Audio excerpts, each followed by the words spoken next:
Doctor గారు మరి ఏ సమస్య ఉన్న వాళ్ళ కోసం పథ్యాహారం తయారు చేసుకోబోతున్నాం అంటారు? ఇవాళ ఏంటంటే మనకి చాలా కామన్‌గా ఉండేటువంటి ఒక ప్రాబ్లము తల తిరుగుతోంది అని చెప్పేసి.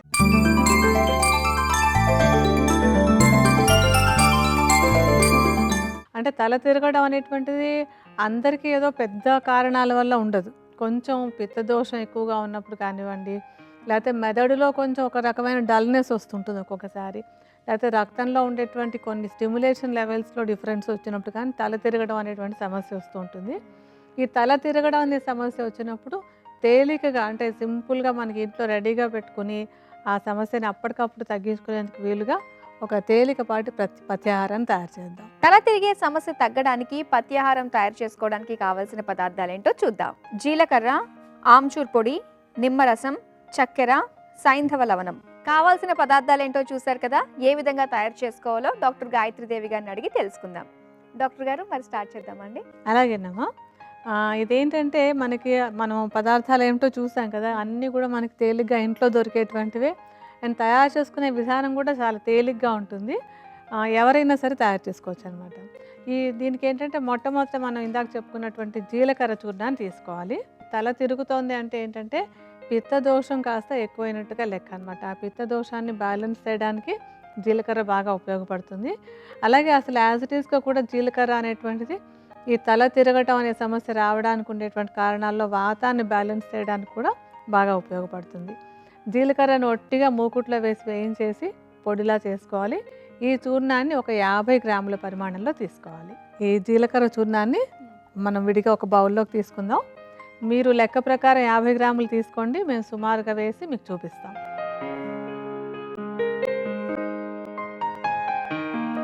ఈ జీలకర్ర చూర్ణంతో పాటుగా తర్వాత మనం వేసుకోవాల్సినటువంటిది ఏంటంటే ఆమ్చూర్ పొడి.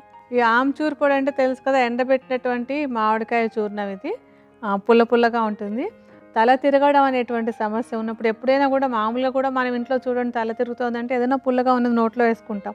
ఎందుకంటే పులుపు అనేటువంటిది ఈ గిడ్డీనెస్ని తగ్గించడానికి బాగా ఉపయోగపడుతుంది, మెదడుని బాగా ఉత్తేజితం చేస్తుంది. అలాగే ఇంకొకటి ఏంటంటే తల తిరుగుతోందంటే రక్తంలో ఉండాల్సినటువంటి నీటి శాతంలో కూడా కొంచెం తేడా ఉంటుంది. ఈ పులుపు తీసుకున్నప్పుడు రక్తంలో ఎంత నీటి శాతం ఉండాలో అది కూడా బాగా బ్యాలెన్స్ అయ్యి తల తిరగడం తగ్గిపోతుంది. ఇందాక మనం జీలకర్ర పొడి 50 గ్రాములు వేసుకున్నాం కదా, ఈ ఆమ్చూర్ పొడిని అందులో సగం 25 గ్రాముల పరిమాణంలో తీసుకోవాలి. ఇప్పుడు ఇందులో ఇంకొకటి మనం వేసుకోబోయేటువంటిది ఏంటంటే చక్కెర. చక్కెర కూడా మామూలుగా ఎప్పుడు చూడండి కొంచెం నీరసంగా ఉందంటే తల తిరుగుతూ ఉంటుంది. కొంచెం పంచదార నోట్లో వేసుకుంటే శరీరానికి కావాల్సినటువంటి శక్తి అంటే తల తిరగడం తగ్గుతూ ఉంటుంది. అది మామూలుగా అందరికీ ఉండేటువంటి అనుభవం కదా. ఈ మూలిక అంటే ఇప్పుడు మనం తయారు చేసుకున్నటువంటి ఈ పథ్యాహారంలో కూడా చక్కెరని మనం తల తిరగడం తగ్గడం కోసమని వాడుకుంటున్నాం. అయితే చక్కెరని అలా గరుగరుగా ఉంచకుండా మెత్తటి పొడిలాగా చేసేసుకోవాలి. మెత్తగా పొడి చేసుకున్నటువంటి చక్కెరని 25 గ్రాములు తీసుకోవాలి. మనం కావాల్సిన పదార్థాల్లో సైంధవ లవణం కూడా చెప్పుకున్నాం కదా, అది ఇంకా కలుపుకోవాలి కదా. సైంధవ లవణం అంటే ఉప్పు కూడా మనకి తల తిరగడం తగ్గడానికి చక్కగా ఉపయోగపడుతుంది. అయితే ఉప్పు ఎప్పుడు కూడా కొద్దిగా వేసుకుంటే సరిపోతుంది, ఒక మందు వేసినట్టుగా చాలా కొంచెము. దీన్ని ఏంటంటే సుమారుగా ఒక పావు చెంచా పరిమాణంలో సైంధవ లవణాన్ని కలుపుకోవాలి. అన్నీ బాగా కలిపేసేయండి. ఇప్పుడు ఇవన్నీ బాగా కలిసిపోయిన తర్వాత ఇందులో కొంచెం నిమ్మరసాన్ని కలుపుకోవాలి. నిమ్మ కూడా మనకు తెలిసినటువంటిది, అనుభవంలో కొంచెం తల తిరుగుతోందన్న వికారంగా ఉన్నా నాకుతూ ఉంటాను నిమ్మరసం తీసుకుని. ఇందాకే చెప్పాను కదా, ఆ పులుపు అనేటువంటిది మెదడులో ఆ తల తిరగడానికి కారణమైనటువంటి సెంటర్ని స్టిమ్యులేట్ చేసి తల తిరగడం తగ్గిస్తుంది.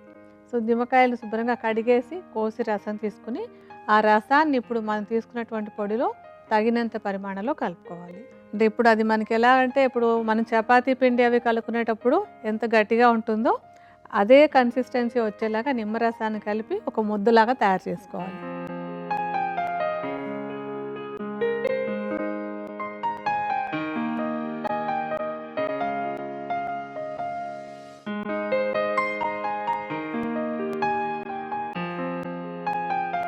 అది బాగా కలిసిపోయిందమ్మా.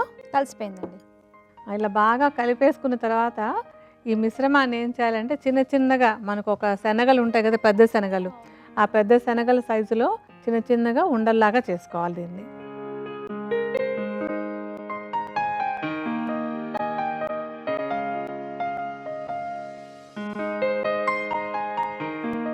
అంతా రెడీగా చేసేసుకున్నాం కదా ఉండలు. ఈ ఉండలు చుట్టేసిన తర్వాత దీనికి ఏం చేయాలంటే, మనం ఇందాక కొంచెం చక్కెర పొడి తీసుకున్నాం కదా, ఈ చక్కెర పొడిని కొంచెం ఆ పళ్ళెంలో వేసి వాటిని మళ్ళీ ఒక్కసారి ఈ చక్కెర దానికి అద్దుకునేలాగా రోల్ చేయాలి.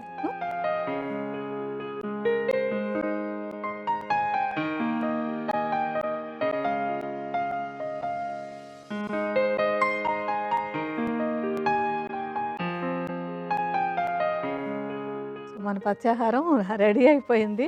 తేలిగ్గా తయారు చేసుకోవచ్చు, చక్కగా ఇంట్లో ఉన్న వస్తువులతోటి తయారు చేసుకోవచ్చు దీన్ని. ఏ విధంగా వాడుకోవాలంటారు? అంటే ఇప్పుడు తల తిరిగే సమస్య ఉన్నటువంటి వాళ్ళు ఎప్పుడు కొంచెం తల తిరుగుతున్నట్టు అనిపించినా కూడా ఒకటి కానీ 2 కానీ నోట్లో పెట్టుకొని నెమ్మదిగా చప్పరించుకుంటూ దాన్ని మింగాలన్నమాట. అలా చేసినట్టయితే ఏంటంటే అప్పటికప్పుడే ఆ తల తిరిగే సమస్య తేలికగా తగ్గడానికి ఇది ఉపయోగపడుతుంది కనుక ఇంట్లో రెడీగా చేసి ఉంచేసుకోవచ్చు. చక్కగా ఒక గాజు సీసాలో పోసి పెట్టుకొని ఎప్పుడు అవసరం అనిపిస్తే అప్పుడు 1, 2 చప్పరించుకుంటూ ఉండొచ్చు. అండ్ ఎవరు ఎప్పుడు వాడుకున్నా కూడా ఏం ప్రాబ్లం లేదు దీంట్లో. అంటే ఎంతకాలం నిల్వ ఉంచొచ్చు అంటారు? అంటే ఒకసారి తయారు చేసుకుని దాదాపుగా 1 నెల రోజుల వరకు ఏం పాడైపోవు. ఆ తర్వాత కూడా ఏంటి పాడైపోవడం అంటే కొంచెం ఓల్డ్ టేస్ట్ అది వచ్చేస్తుంది కనుక ఆ తర్వాత తీసేసేయచ్చు అది.